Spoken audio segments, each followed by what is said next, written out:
Hello, ഇന്നത്തെ വീഡിയോയിൽ ഞാൻ പറയാൻ പോകുന്നത് വളരെ ഇമ്പോർട്ടൻ്റ് ആയിട്ടുള്ളൊരു കാര്യമാണ്. ചെറിയ ബിസിനസ് ഓൾറെഡി തുടങ്ങിയിട്ടുള്ളവരും ഇനി ചെറിയ ബിസിനസ്സിലേക്ക് ഇറങ്ങാൻ നിൽക്കുന്നവരും ഈ വീഡിയോ പൂർണ്ണമായിട്ടും കാണണം. നിങ്ങളുടെ വരുമാനത്തെ ബാധിക്കുന്ന ഒരു കാര്യമാണ് ഞാൻ പറയാൻ പോകുന്നത്. നിങ്ങൾ പലപ്പോഴും ശ്രദ്ധിച്ചിട്ടുണ്ടാവും, നമ്മൾ ചെറിയ ബിസിനസ് സ്റ്റാർട്ട് ചെയ്യാൻ നേരത്ത്, ചെറിയ എന്തെങ്കിലും ഒരു ബിസിനസ് സ്റ്റാർട്ട് ചെയ്യുന്നു, കുറച്ചങ്ങ് കഴിയാൻ നേരത്ത് വേണ്ടത്ര വരുമാനം നമുക്ക് അതിൽ നിന്ന് കിട്ടുള്ള എന്നൊരു ഫീലിംഗ് വരും. എന്നാൽ നിങ്ങൾ നല്ല രീതിയിൽ അതിൽ വർക്ക് ചെയ്യണമുണ്ട്. 24 മണിക്കൂർ ആ ബിസിനസ്സിൻ്റെ പുറകെ നടക്കുന്നു, അതിൻ്റെ കാര്യങ്ങളെല്ലാം നോക്കുന്നു, കസ്റ്റമറെ കണ്ടെത്തുന്നു, മെസ്സേജിന് റിപ്ലൈ കൊടുക്കുന്നു, എല്ലാ കാര്യങ്ങളും നിങ്ങൾ ചെയ്യണുണ്ട്.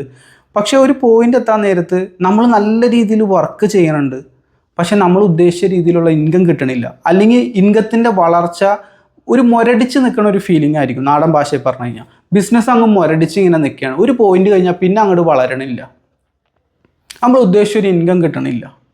എന്താണ് ഇവിടുത്തെ പ്രശ്നം എന്നാണ് ഇന്നത്തെ വീഡിയോയിൽ നോക്കാൻ പോണത്. അതുമാത്രമല്ല, എങ്ങനെ നമുക്കത് ഫിക്സ് ചെയ്യാം, അതാണല്ലോ ഏറ്റവും ഇമ്പോർട്ടൻ്റ് ആയിട്ടുള്ള കാര്യം. പ്രോബ്ലം എന്താണെന്ന് അറിഞ്ഞിട്ട് മാത്രം കാര്യമല്ലോ, അതെങ്ങനെ കൃത്യമായിട്ട് ഫിക്സ് ചെയ്യാം എന്നുള്ളത് ഞാൻ ഈ വീഡിയോയിൽ കൃത്യമായിട്ട് നിങ്ങൾക്ക് പറഞ്ഞു തരും. എന്തുകൊണ്ടാണ് ഇത് സംഭവിക്കുന്നത്? അതിൻ്റെ മെയിൻ കാരണം എന്താണെന്ന് വെച്ച് കഴിഞ്ഞാൽ, നമ്മളധികവും ചെറിയ ബിസിനസ് സ്റ്റാർട്ട് ചെയ്യാൻ നേരത്ത് അധിക പേരും ചെറിയ ബിസിനസ് സ്റ്റാർട്ട് ചെയ്യുന്നത് ഒരു ടെക്നീഷ്യനായിട്ട് നിന്നുകൊണ്ടായിരിക്കും. എല്ലാ കാര്യങ്ങളും നമ്മൾ തന്നെ ചെയ്യുന്ന രീതിയിലുള്ള ടെക്നീഷ്യനായിട്ട് നിന്നുകൊണ്ട്. ഞാൻ വിശദീകരിക്കുക അതെന്താണ്. ഇപ്പം നിങ്ങൾക്ക് നല്ല രീതിയിൽ കേക്ക് ഉണ്ടാക്കാൻ അറിയാം, നിങ്ങൾ കേക്ക് ഉണ്ടാക്കുന്നു, എങ്ങനെയൊക്കെയോ നിങ്ങളത് പഠിച്ചു, എവിടെയെങ്കിലും പോയി പഠിക്കുകയോ അല്ലെങ്കിൽ മറ്റ് യൂട്യൂബൊക്കെ നോക്കി പഠിക്കുകയോ എങ്ങനെയായിക്കോട്ടെ, നിങ്ങൾക്ക് നല്ല രീതിയിൽ കേക്ക് ഉണ്ടാക്കാൻ അറിയാം. നിങ്ങൾ ഉണ്ടാക്കുന്ന കേക്ക് നിങ്ങൾ നെയ്ബേഴ്സിന്, അതുപോലെ തന്നെ നിങ്ങളുടെ ഫാമിലി മെമ്പേഴ്സിന്, ഫ്രണ്ട്സിനൊക്കെ കൊടുക്കാൻ നേരത്തെ എല്ലാവരും നല്ല അഭിപ്രായം പറയുന്നു. ആ നല്ല കേക്കാണല്ലോ, എന്തുകൊണ്ട് ഇതൊരു ബിസിനസ് ആക്കിക്കൂടാ? അങ്ങനെ നിങ്ങളുടെ തലയിൽ ഒരു ഐഡിയ വരുന്നു. അതായത് കേക്ക് ഉണ്ടാക്കാൻ അറിയാവുന്ന ഒരു സ്കില്ല് നിങ്ങൾക്കുണ്ട്, അതൊരു ടെക്നിക്കൽ സ്കില്ലാണ്, നിങ്ങളൊരു നല്ലൊരു ടെക്നീഷ്യനാണ്. അത് വെച്ചുകൊണ്ട് നിങ്ങൾ നിങ്ങളുടെ സ്മോൾ ബിസിനസ് സ്റ്റാർട്ട് ചെയ്യുന്നു. ഇങ്ങനെയാണ് അധിക പേരും സ്മോൾ ബിസിനസ്സുകൾ സ്റ്റാർട്ട് ചെയ്യുക. ചിലപ്പോൾ നിങ്ങൾ നല്ലൊരു ടീച്ചറായിരിക്കാം, എത്ര കോംപ്ലക്സ് ആയിട്ടുള്ള കാര്യവും വളരെ എളുപ്പത്തിൽ കുട്ടികൾക്ക് പറഞ്ഞു കൊടുക്കാനുള്ള കഴിവുണ്ടായിരിക്കും. അത് വെച്ചുകൊണ്ട് നിങ്ങളുടെ ഒരു എഡ്യൂക്കേഷണൽ ബിസിനസ് നിങ്ങൾ സ്റ്റാർട്ട് ചെയ്യും. പ്ലംബിങ് നന്നായിട്ട് അറിയാവുന്ന ഒരാളായിരിക്കാം, അത് വെച്ചുകൊണ്ട് നിങ്ങളൊരു പ്ലംബിങ് ബിസിനസ് സ്റ്റാർട്ട് ചെയ്യുന്നു. ചിലപ്പോൾ നിങ്ങളൊരു പ്രവാസി ആയിരുന്നിരിക്കും, പ്രവാസ ലോകത്ത് വെച്ച് എന്തെങ്കിലും ഒരു പ്രത്യേക ജോലി നിങ്ങൾക്കുണ്ടായിരിക്കും, അവിടെ നിന്ന് നിങ്ങളൊരു സ്കില്ല് പഠിച്ചിട്ടുണ്ടാവും. അപ്പോൾ ആ സ്കില്ലിനെ അടിസ്ഥാനപ്പെടുത്തിയിട്ട് നാട്ടിൽ വന്നിട്ടോ അല്ലെങ്കിൽ അവിടെ തന്നെയോ ഒരു ബിസിനസ് നിങ്ങൾ സ്റ്റാർട്ട് ചെയ്യുന്നു. അപ്പോൾ അധിക സ്മോൾ ബിസിനസ്സുകളും സ്റ്റാർട്ട് ചെയ്യുന്നത് ഇങ്ങനെയാണ്, ഒരു ടെക്നീഷ്യനായിട്ട് നിന്നുകൊണ്ടാണ്. നിങ്ങളാണ് ആ ബിസിനസ്സിൻ്റെ എല്ലാ കാര്യങ്ങളും നോക്കുന്നത് നിങ്ങളാണ്. കസ്റ്റമറെ കണ്ടെത്തുന്നതും അതിൻ്റെ ടെക്നിക്കൽ വർക്കും കാര്യങ്ങളും മാനേജറും ബിസിനസ് ഓണറും എല്ലാം നിങ്ങൾ തന്നെയാണ്. ഇവിടെ നിങ്ങൾ മനസ്സിലാക്കേണ്ടത്, ഒരു പോയിന്റ് കഴിഞ്ഞ് നമ്മുടെ ബിസിനസ് വളരാത്തതിൻ്റെ കാരണം എന്താണെന്ന് വെച്ച് കഴിഞ്ഞാൽ, നമ്മളുടെ അധിക പേർക്കുമുള്ളത്, സ്മോൾ ബിസിനസ് റൺ ചെയ്യുന്ന ആളുകൾക്കുള്ളത് ടെക്നിക്കൽ സ്കില്ലാണ്, ഒരു ടെക്നീഷ്യൻ്റെ സ്കില്ലാണ്. നമുക്കില്ലാത്തൊരു മേഖലയുണ്ട്, അതെന്താണെന്ന് വെച്ച് കഴിഞ്ഞാൽ ബിസിനസ് സ്കില്ല് നമുക്ക് കുറവായിരിക്കും. കുറച്ചും കൂടി വ്യക്തമാക്കി പറഞ്ഞു തന്നു കഴിഞ്ഞാൽ, നിങ്ങൾക്ക് നല്ല രീതിയിൽ കുട്ടികളെ പഠിപ്പിക്കാനുള്ള കഴിവുണ്ടായതുകൊണ്ട് കുട്ടികളെ പഠിപ്പിക്കുന്ന ബിസിനസ് ചെയ്യാനുള്ള കഴിവുണ്ടായിക്കൊള്ളണമെന്നില്ല. നല്ല രീതിയിൽ കേക്ക് ഉണ്ടാക്കാൻ അറിയാം, പക്ഷേ കേക്ക് ഉണ്ടാക്കി വിൽക്കുന്ന ബിസിനസ് എങ്ങനെ റൺ ചെയ്യാം എന്നുള്ളത് കംപ്ലീറ്റ്ലി ഡിഫറെൻ്റ് ആയിട്ടുള്ള വേറൊരു സ്കില്ലാണത്. ബിസിനസ് സ്കില്ലെന്ന് പറഞ്ഞു കഴിഞ്ഞാൽ കംപ്ലീറ്റ്ലി ഡിഫറെൻ്റ് ആണ്. ഈ ബിസിനസ് സ്കില്ലില്ലാത്തത് കൊണ്ടാണ് ഈ ബിസിനസ് വളരാത്തത്. ചുരുക്കി പറഞ്ഞു കഴിഞ്ഞാൽ, നിങ്ങളാണ് ബിസിനസ്, നിങ്ങളില്ലെങ്കിൽ ബിസിനസ് ഇല്ല. നിങ്ങൾക്ക് എന്തെങ്കിലും ഒരു 6 മാസം എന്തെങ്കിലും സംഭവിച്ചു കഴിഞ്ഞാൽ ബിസിനസ് ഡെഡായി. നിങ്ങളില്ലെങ്കിൽ നിങ്ങളുടെ ആ ബിസിനസ് ഇല്ല എന്നുള്ളൊരവസ്ഥയാണ്. അധിക പേരും ചെന്ന് പെടുന്ന ഒരു ട്രാപ്പ് ഇതാണ് ടെക്നീഷ്യൻ്റെ ഒരു ട്രാപ്പ് എന്ന് പറയുന്നത്. അത് നമ്മൾ ടെക്നീഷ്യനായിട്ട് ഇങ്ങനെ നിൽക്കുന്നു. ശരിക്കും പറഞ്ഞു കഴിഞ്ഞാൽ ടെക്നിക്കലി അതൊരു ബിസിനസ് ആണെങ്കിൽ ഒരു നല്ല ബിസിനസ് ആണോ എന്ന് ചോദിച്ചു കഴിഞ്ഞാൽ അല്ല. കാരണം നിങ്ങളെപ്പോൾ ആ ബിസിനസ്സിൽ നിന്ന് മാറി നിൽക്കുന്നു, ബിസിനസ്സിൻ്റെ പരിപാടി മൊത്തം കഴിഞ്ഞു. നിങ്ങൾക്ക് എന്തെങ്കിലും സംഭവിക്കാം. ചിലപ്പോൾ ഒരു രോഗം വന്ന ഒരാഴ്ച മാറി നിൽക്കേണ്ടതായിട്ട് വരും, ആക്സിഡൻറ്റ് സംഭവിക്കുക, പല കാരണങ്ങൾ നമ്മുടെ ലൈഫിൽ സംഭവിക്കാനിടയുണ്ട്. അപ്പോൾ നിങ്ങളില്ലെങ്കിൽ ആ ബിസിനസ് ഇല്ല എന്നുള്ളൊരവസ്ഥ വന്നു കഴിഞ്ഞാൽ ആ ബിസിനസ്സിനെ നമുക്ക് വളർത്താനായിട്ട് സാധിക്കില്ല. മാത്രമല്ല, നിങ്ങൾ 24 മണിക്കൂർ അതിൻ്റെ പുറകെ നടന്ന് പണിയെടുക്കുകയും വേണം, എന്നാൽ ഇങ്ങോട്ട് വളരണമില്ല. ഇങ്ങനത്തെ ഒരു ട്രാപ്പിൽ വന്ന് ചാടും. എങ്ങനെ? നമ്മളൊരു ടെക്നീഷ്യനായിട്ട് മാത്രം നിന്ന് കഴിഞ്ഞാലുള്ളൊരു പ്രശ്നമാണത്. ഇങ്ങനെ ഒരു രീതിയിലാണ് നമ്മൾ മുന്നോട്ട് പോകണമെങ്കിൽ ആ ബിസിനസ് നമുക്ക് വളർത്താനായിട്ട് സാധിക്കില്ല. ഞാൻ ഒരു ഉദാഹരണത്തിലൂടെ നിങ്ങൾക്ക് പറഞ്ഞുതരാം. ഇത് നമ്മളുടെ ബിസിനസ്സാണെന്ന് സങ്കല്പിക്കുക. ഇത് ചെറിയൊരു കൂടാരം പോലെ, ഇത് നിങ്ങളുടെ ബിസിനസ്, നിങ്ങളുടെ സ്മോൾ ബിസിനസ്സാണ്. ഇതിൻ്റെ അകത്ത് കിടന്നിട്ടാണ് എല്ലാ കാര്യങ്ങളും നിങ്ങൾ ചെയ്തുകൊണ്ടിരിക്കുന്നത്. ഈ ബിസിനസ് എന്ന കൂടാരത്തിൻ്റെ അകത്ത് കിടന്ന് നിങ്ങളാണ് ബിസിനസ് ഓണർ, നിങ്ങളാണ് മാനേജർ, നിങ്ങളാണ് ടെക്നീഷ്യൻ, എല്ലാ കാര്യങ്ങളും ചെയ്യുന്നത് നിങ്ങളാണ്. ഇതിൻ്റെ പുറത്ത് കടന്ന് ഇതാണ് ബിസിനസ്സിൻ്റെ ഏറ്റവും ടോപ്പ്, മേളിൽ നിന്ന് നോക്കുമ്പോഴുള്ള പിക്ചർ. ഇതിൻ്റെ മേളിൽ നിന്ന് കാര്യങ്ങൾ ചെയ്യാൻ നിങ്ങൾക്ക് സാധിക്കണില്ല. കാരണം നിങ്ങളുടെ ടൈം മൊത്തം ഇതിൻ്റെ അകത്ത് കിടന്ന് ഇങ്ങനെ ചുറ്റി കളിച്ചുകൊണ്ടിരിക്കുകയാണ് നിങ്ങൾ. അതായത് വർക്കിംഗ് ഇൻ ദി ബിസിനസ്സും വർക്കിംഗ് ഓൺ ദി ബിസിനസ്സും രണ്ടും രണ്ടാണ്. ബിസിനസ്സിൻ്റെ മേളിൽ പണിയെടുക്കണം, ബിസിനസ്സിൻ്റെ അകത്ത് മാത്രം പണിയെടുത്തിട്ട് കാര്യമില്ല. ഇപ്പം നിങ്ങൾ കളിച്ചുകൊണ്ടിരിക്കുന്ന ഈ അകത്ത് കിടന്നിട്ടുള്ള കാര്യങ്ങളൊക്കെ ചെയ്തുകൊണ്ടിരിക്കണം. ഇങ്ങനെ ചെയ്യാൻ നേരത്ത് ബിസിനസ്സിൻ്റെ മേളിൽ പണിയെടുക്കാൻ നിങ്ങൾക്ക് പറ്റില്ല. മേളിൽ നിന്ന് അതിൻ്റെ ഒരു ബിഗ് പിക്ചർ നോക്കാനായിട്ട് നിങ്ങൾക്ക് സാധിക്കില്ല. ബിഗ് പിക്ചർ എന്ന് പറഞ്ഞാൽ വേറെ ഒന്നുമില്ല, എങ്ങനെ ഈ ബിസിനസ് വളർത്താം, എങ്ങനെ കൂടുതൽ കസ്റ്റമേഴ്സിലേക്ക് എത്തിക്കാം, എങ്ങനെ എൻ്റെ ലാഭം വർദ്ധിപ്പിക്കുക, പ്രൈസ് കൂട്ടണോ കുറയ്ക്കണോ, അല്ലെങ്കിൽ കോസ്റ്റ് കുറച്ചിട്ട് ചെയ്യണോ, എന്തൊക്കെ മെത്തേഡുകൾ നമുക്ക് ഉപയോഗിക്കാം, ഏതെല്ലാം പുതിയ മാർക്കറ്റിംഗ് ചാനൽ വഴി കൂടുതൽ കസ്റ്റമേഴ്സിലേക്ക് ഇത് എത്തിക്കാം. നിലവിലിപ്പോൾ പുറത്തായിരിക്കും ബിസിനസ്, അപ്പോൾ അങ്ങനെയാണെങ്കിൽ ഓൺലൈനിലേക്ക് മാറ്റണോ, ഓൺലൈനിലാണെങ്കിൽ തന്നെ ഏത് പ്ലാറ്റ്ഫോം യൂസ് ചെയ്യണം, സോഷ്യൽ മീഡിയ യൂസ് ചെയ്യണോ, ആമസോൺ ഉപയോഗിക്കണോ, സ്വന്തം വെബ്സൈറ്റ് വേണം, ഇത്തരത്തിലുള്ള നമ്മളുടെ റവന്യൂ പ്രൊഡ്യൂസിങ് ആക്ടിവിറ്റീസ്, നമ്മളുടെ കയ്യിലേക്ക് കാശ് കൊണ്ടുവരുന്ന മെയിനായിട്ടുള്ള ആക്ടിവിറ്റികളുണ്ടല്ലോ, ഏതൊക്കെയാണത്? മാർക്കറ്റിങ്ങും സെയിൽസും. ഇതിനെപ്പറ്റി ചിന്തിക്കാനുള്ള ഒരു ടൈം നിങ്ങൾക്ക് കിട്ടില്ല. കാരണം നിങ്ങൾ ബിസിനസ്സിൻ്റെ അകത്ത് കിടന്ന് നേരത്തെ പറഞ്ഞ പോലെ ഈ ടെക്നീഷ്യൻ കളി കളിച്ചുകൊണ്ടിരിക്കുകയാണ്. ഡെയിലി റിപ്പീറ്റഡ് ടാസ്കുകൾ മൊത്തം നിങ്ങൾ ചെയ്തുകൊണ്ടിരിക്കുകയാണ്. അപ്പോൾ നിങ്ങൾക്ക് ഒന്നിനും സമയം കിട്ടണില്ല. ഇങ്ങനെ സമയം കിട്ടാത്തത് കൊണ്ട് തന്നെ ഇതിൻ്റെ അകത്ത് ഇങ്ങനെ നിങ്ങൾ അങ്ങനെ സ്റ്റേ ചെയ്ത് അങ്ങനെ സ്റ്റക്കായി ഇങ്ങനെ നിൽക്കും. ബിസിനസ്സിൻ്റെ മേളിൽ പണിയെടുക്കാനുള്ള ഒരു ഇതിലേക്ക് നമ്മൾ എത്തണം. എന്നാൽ മാത്രമാണ് നമുക്ക് ആ ബിസിനസ്സിനെ വളർത്തിക്കൊണ്ട് വരാനായിട്ട് സാധിക്കുള്ളൂ. ചില സ്മോൾ ബിസിനസ്സുകൾ, സിംഗിൾ ഓണേഴ്സ് ആയിട്ടുള്ള സ്മോൾ ബിസിനസ്സുകൾ, നിങ്ങൾ തന്നെയാണ് ടെക്നീഷ്യൻ, നിങ്ങൾ തന്നെയാണ് മാനേജർ, നിങ്ങൾ തന്നെയാണ് ബിസിനസ് ഓണർ, അത്തരം ബിസിനസ്സുകൾ നല്ല രീതിയിൽ റൺ ചെയ്തു പോകുന്നുണ്ട്. അത് മോശമാണ്, അത് ഇന്ന് തന്നെ സ്റ്റോപ്പ് ചെയ്യണമെന്നുള്ള ഉദ്ദേശത്തിലല്ല. പക്ഷെ നിങ്ങൾക്ക് ഒരു ഫീൽ ഉണ്ടെങ്കിൽ, അതായത് ഇത് പോരാ, കുറച്ചും കൂടി വേണം, ഈ വരുമാനം എനിക്ക് പോരാ, എൻ്റെ കുറച്ച് കാര്യങ്ങളും കൂടെയൊക്കെ നടത്തണമെങ്കിൽ കുറച്ചും കൂടി അധികം വരുമാനം എനിക്ക് കിട്ടണം, അങ്ങനെയാണെങ്കിൽ ഈ ബിസിനസ് വളർത്തണം, ഈ പോയിന്റിൽ വെച്ച് ഇങ്ങനൊരു ഫീല് നിങ്ങളുടെ മനസ്സിലുണ്ടെങ്കിൽ ഈ പോയിന്റിൽ വെച്ചിട്ടാണ് നിങ്ങൾ നിങ്ങളുടെ ബിസിനസ് വളർത്തണം അതിനെ പറ്റിയിട്ട് ചിന്തിക്കുന്നത്. ചിലവർക്ക് നല്ല രീതിയിൽ അത് മുന്നോട്ട് കൊണ്ടുപോകാനായിട്ട് പറ്റും. അതായത് അവർക്കിനി വളർത്തേണ്ട കാര്യമൊന്നുമില്ല, അത് മതി, അതിൽ തൃപ്തിപ്പെടുന്ന ആളുകളുണ്ട്. ഞാൻ അവരെ പറ്റിയിട്ടല്ല ഈ വീഡിയോയിൽ പറയുന്നത്. കുറച്ചും കൂടി വരുമാനം വേണം, കുറച്ചും കൂടി വളർത്തണം, ഈ വരുമാനം വെച്ചിട്ട് എനിക്ക് അത്ര അങ്ങോട്ട് പറ്റില്ല. പിന്നെ ഒരു കാര്യം നിങ്ങൾ ശ്രദ്ധിക്കേണ്ടത്, എത്ര കാലം നിങ്ങൾക്ക് തന്നെ ഇതെല്ലാം ചെയ്യാനായിട്ട് പറ്റും? ഏതെങ്കിലും ഒരു പോയിന്റിൽ നിങ്ങൾ മാറി നിൽക്കേണ്ടതായിട്ടൊക്കെ വരും. ഞാൻ നേരത്തെ പറഞ്ഞ പോലെ എന്തെങ്കിലുമൊക്കെ എമർജൻസി വരാം.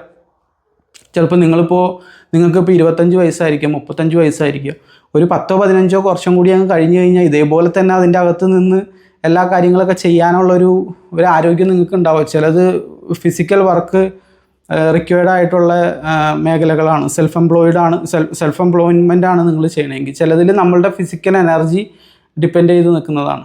അപ്പോൾ എല്ലാ സമയത്തും നമുക്ക് ഇന്നല്ലെങ്കിൽ നാളെ ആ ബിസിനസ്സിനെ നമുക്ക് നല്ല രീതിയിലാക്കി മാറ്റേണ്ടതായിട്ട് വരും. കാരണം എന്താണെന്ന് വെച്ച് കഴിഞ്ഞാൽ എപ്പോഴും നമുക്ക് ഇതേപോലെ മുന്നോട്ട് പോകാനായിട്ട് സാധിക്കില്ല. അപ്പോൾ അങ്ങനെയാണെങ്കിൽ നമ്മൾ ചെയ്യേണ്ടത് എന്താണെന്നുള്ളതാണ് ഇനി അടുത്ത സെക്ഷനിൽ ഞാൻ പറയാൻ പോകുന്നത്. സ്മോൾ ബിസിനസ് സ്റ്റാർട്ട് ചെയ്ത് ഇൻകം വർദ്ധിപ്പിക്കാൻ പറ്റാതെയുള്ള ആ ട്രാപ്പിൽ നിന്ന് നമ്മൾ രക്ഷപ്പെടണമെങ്കിൽ ചെയ്യേണ്ടത് എന്താണെന്ന് വെച്ച് കഴിഞ്ഞാൽ, ശ്രദ്ധിച്ച് കേട്ടോ, ആളുകളെ ഡിപ്പെൻഡ് ചെയ്യുന്ന ഒരു ബിസിനസ്സായി ആവരുതത്. സിസ്റ്റത്തിനെ ഡിപ്പെൻഡ് ചെയ്യുന്ന ഒരു ബിസിനസ്സായിരിക്കണം. സിസ്റ്റം ഡ്രിവൺ ആയിട്ടുള്ളൊരു ബിസിനസ്സായിട്ട് മാറണം. ഒരു വ്യക്തിനെ മാത്രം ഡിപ്പെൻഡ് ചെയ്ത് നിൽക്കുന്ന ഒരു ബിസിനസ്സായി കഴിഞ്ഞാൽ, ഞാൻ നേരത്തെ പറഞ്ഞ പോലെ ഇതിൻ്റെ അകത്ത് കിടന്ന് നിങ്ങൾ ഇങ്ങനെ ഓടി കളിച്ചുകൊണ്ടിരിക്കും. മേളിൽ പണിയെടുക്കാനായിട്ട് നമുക്ക് സാധിക്കില്ല. അപ്പോൾ സിസ്റ്റം ബിൽഡ് ചെയ്യണം. ഈ സിസ്റ്റം എന്നൊക്കെ കേൾക്കാൻ നേരത്ത് ഈ ചെറിയ ബിസിനസ്സൊക്കെ ചെയ്യുന്നവരുടെ മനസ്സിലേക്ക് സംശയം വന്നേക്കാം, അതൊക്കെ വലിയ കോർപ്പറേറ്റുകൾക്ക് വേണ്ടി മാത്രമുള്ളതല്ലേ, നമുക്കൊക്കെ സിസ്റ്റത്തിൻ്റെ ആവശ്യമുണ്ടോ, നമുക്കിപ്പോൾ ഇതൊക്കെ പോരെയെന്ന് ചിലപ്പോൾ നിങ്ങൾ ചോദിച്ചേക്കാം. സിസ്റ്റം എന്ന് പറയുമ്പോൾ ഇംഗ്ലീഷുകാർ പറയണ ആ ഭാഷ കേൾക്കാൻ നേരത്ത് ചിലപ്പോൾ നമുക്ക് ഭയങ്കര കാര്യമായിട്ട് തോന്നും. ഒന്നുമില്ല, ഒന്ന് ഡോക്യുമെൻ്റ് ചെയ്ത് വെക്കാമെന്നുള്ളതാണ്. ഒരാൾ പെട്ടെന്ന് പോയാലും നിങ്ങൾക്കൊന്ന് മാറി നിൽക്കേണ്ട അവസ്ഥ വന്നാലും ആ ബിസിനസ് റണ്ണാവണം.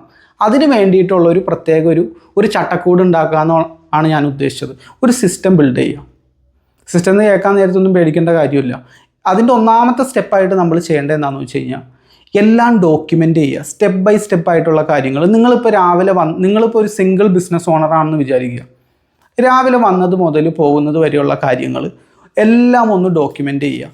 ഇവിടെ നിങ്ങൾ പേടിക്കേണ്ട കാര്യമില്ല. അതായത് തുടക്ക സമയത്ത് നമ്മൾ മിസ്റ്റേക്കുകൾ വരുത്തും. സ്റ്റെപ്പ് 1 ഞാൻ ആദ്യം വന്നതിന് ശേഷം ഇത് ചെയ്യുന്നു, അതിനുശേഷം ഇന്ന കാര്യങ്ങളൊക്കെ പ്രിപ്പയർ ചെയ്യുന്നു, കസ്റ്റമേഴ്സിന് മെസ്സേജിന് റിപ്ലൈ കൊടുക്കുന്നു.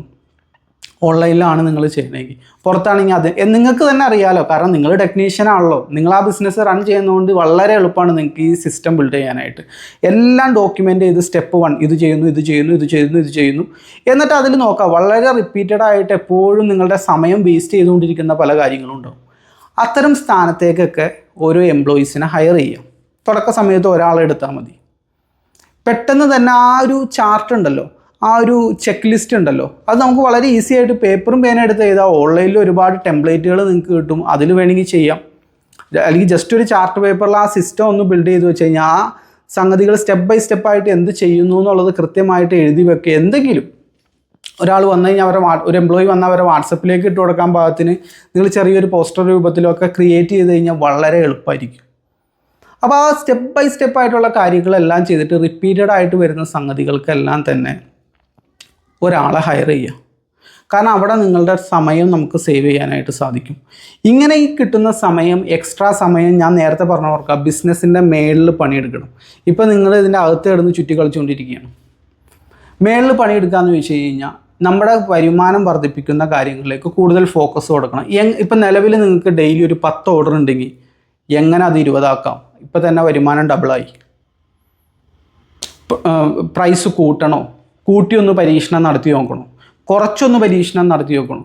ഇതൊക്കെ ചെയ്യണമെങ്കിൽ നമുക്കിരുന്ന് സമാധാനമായിട്ട് ഇരുന്ന് ചിന്തിക്കാനും പഠിക്കാനും ഒക്കെ സമയം വേണം. ഈ സമയം നിങ്ങൾക്ക് നിലവിൽ ഇപ്പോൾ കിട്ടണില്ല. ആ സമയം നിങ്ങൾക്ക് ഫ്രീ ആയിട്ട് കിട്ടാൻ വേണ്ടിയിട്ടാണ് ഈ സിസ്റ്റം ബിൽഡ് ചെയ്യാൻ പറയുന്നത്. അത് ഏതെങ്കിലും ഒരു വ്യക്തിനെ ഡിപ്പെൻഡ് ചെയ്യേണ്ട ഒരു സംഗതി ആവരുത്. അത് വായിച്ച് നോക്കിക്കഴിഞ്ഞ് കഴിഞ്ഞാൽ SOP എന്നൊക്കെ സാധാരണ പറയാറുണ്ട്, സ്റ്റാൻഡേർഡ് ഓപ്പറേറ്റിംഗ് പ്രൊസീജിയർ എന്ന് പറയാറുണ്ട്. അത് പല രീതിയിൽ പലതും പറയും. നമുക്ക് അത്തരം രീതിയിൽ അതൊന്നും പഠിച്ചില്ലെങ്കിലും ഈ ഒരു ഫ്രേസും കാര്യങ്ങളൊന്നും പഠിച്ചില്ലെങ്കിലും സംഗതി മനസ്സിലാക്കിയിരിക്കുക എന്നുള്ളതാണ്. ഒരു സിസ്റ്റം ബിൽഡ് ചെയ്യുക. ഒരു ചാർട്ട് പേപ്പറിലോ എന്തെങ്കിലും നിങ്ങൾ എഴുതി വെക്കുക, ഇന്ന കാര്യങ്ങളാണ് ഞാൻ ചെയ്തുകൊണ്ടിരിക്കുന്നത്. അപ്പോൾ ഇത് വേറൊരാൾക്ക് നമുക്ക് കൊടുക്കാൻ നേരത്തെ ആ സിസ്റ്റം അങ്ങനെ തന്നെ, ആ ഒരു ചെക്ക് ലിസ്റ്റ് അങ്ങനെ തന്നെ ഇയാളുടെ അടുത്തേക്ക് ഇങ്ങനെ എടുത്തു കൊടുത്തത്. അപ്പോൾ അയാളിരുന്ന് വായിക്കാൻ നേരത്തെ ഓക്കെ ഇന്ന കാര്യങ്ങളാണ് ഈ ചെയ്യുന്നത്. വ്യക്തികളെ ഡിപ്പെൻഡ് ചെയ്ത് നിൽക്കുന്നതാവരുത്. സിസ്റ്റം ഡ്രിവൺ ആയിരിക്കണം.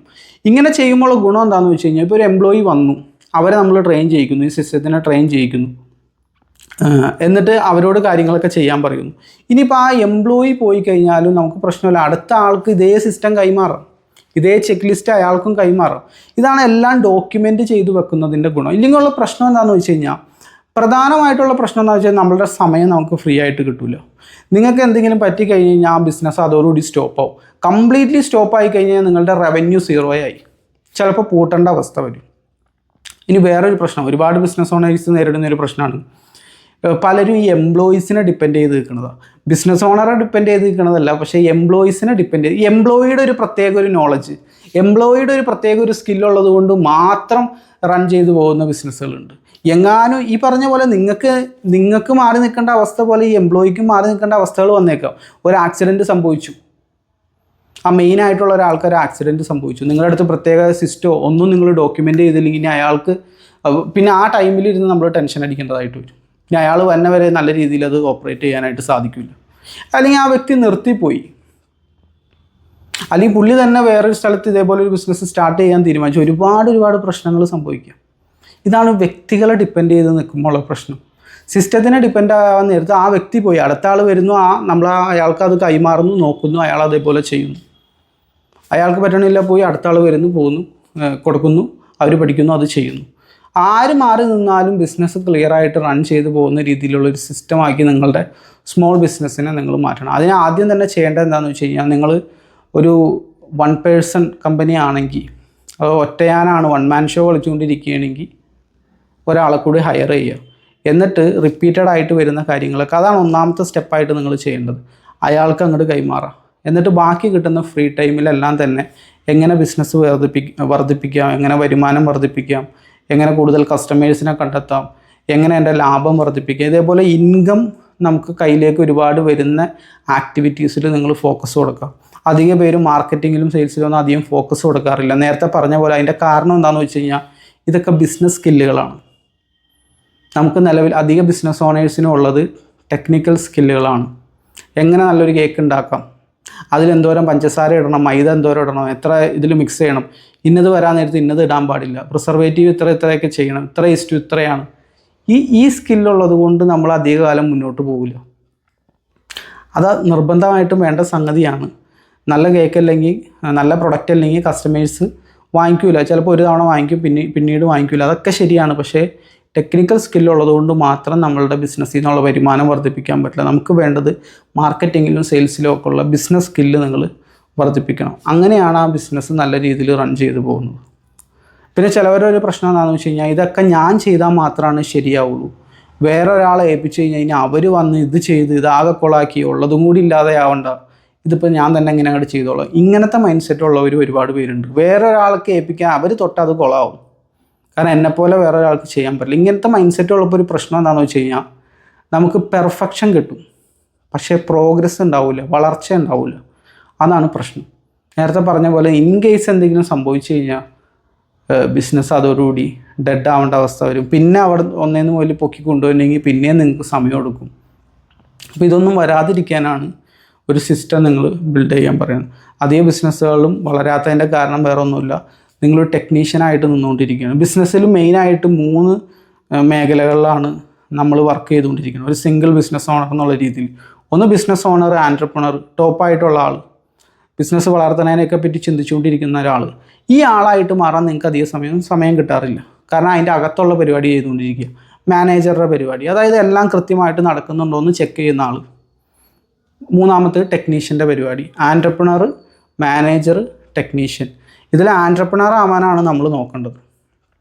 അധിക പേരും ഇതാവണില്ല, മാനേജറും ടെക്നീഷ്യനുമായിട്ട് നിന്നുകൊണ്ടിരിക്കുകയാണ്.